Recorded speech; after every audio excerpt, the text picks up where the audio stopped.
Recently I learned how to play squash, and tonight I shared that with Liz. She's a terrible squash player. Just kidding, but I did win 2-1. That is important to note.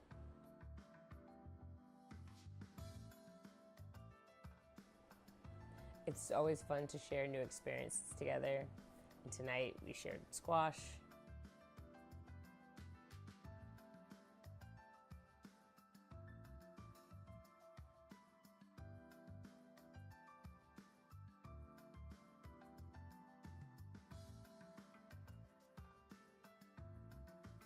We ate at one of our favorite restaurants just down the street.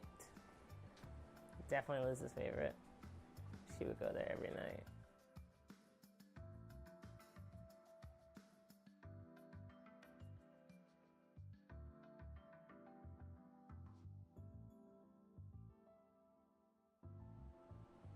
She's leaving me.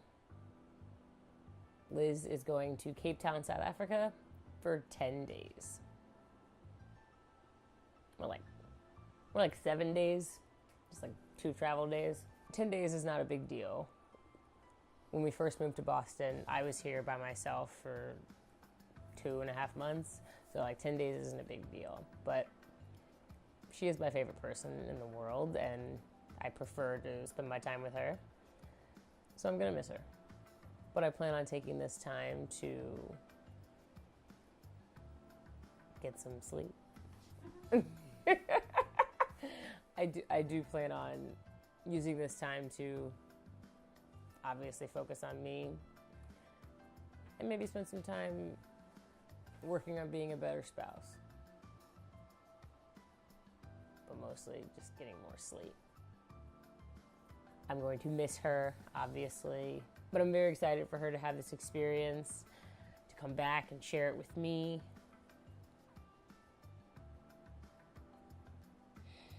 It's really fun to share experiences together, which is why I wish that I was going with her. But I do think it's important that couples do things separately.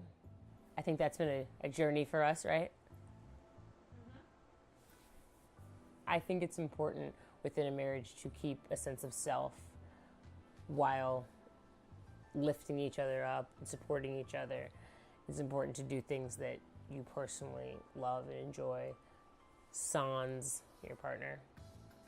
It always sounds really sweet when older couples say like they've never spent a night apart. I always think, how impractical is that? No one had a business trip or just like went to visit their family without the other one. Okay. I can't find the proper word, but I will say that marriage, it's just very, it's interesting how much you can love somebody who's not blood related to you.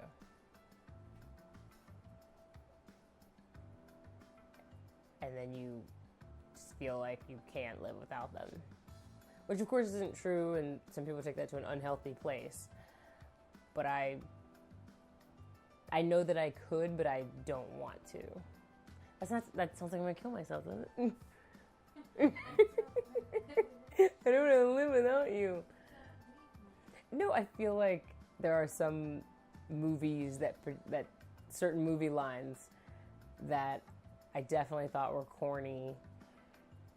I'm thinking of "You complete me." It is a good line.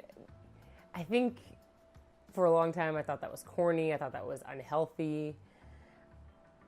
And in certain ways it can be, and it is. But in other ways, someone can complete you. The movie line, "I wish I knew how to quit you." It was very corny. But sometimes that's really true. Not that I want to quit my wife. That doesn't sound right. I don't want to quit you, babe. I love you.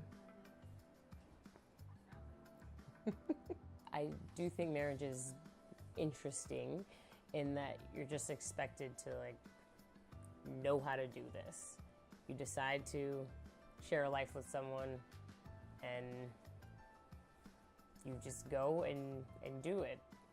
And I don't think there's enough support for married couples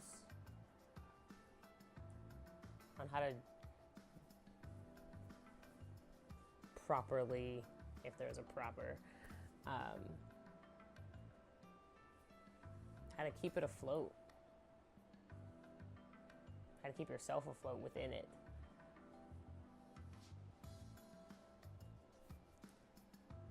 I don't really have an answer for that. It's just what I feel. I'm excited to hear her tales when she comes back. I'm excited for her to share her experience, and I'm excited to have her back.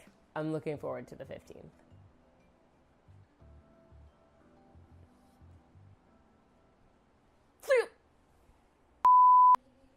Yeah, love you, miss you, all that good stuff. Okay, bye. You get out of my apartment. You just always have to be in the shot, don't you? Can't you go in the background? Go in the background with your mama. Go help her pack.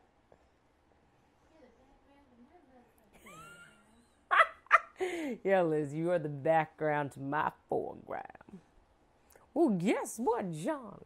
You're the motherfucking improper influence. Get your shit, and get out.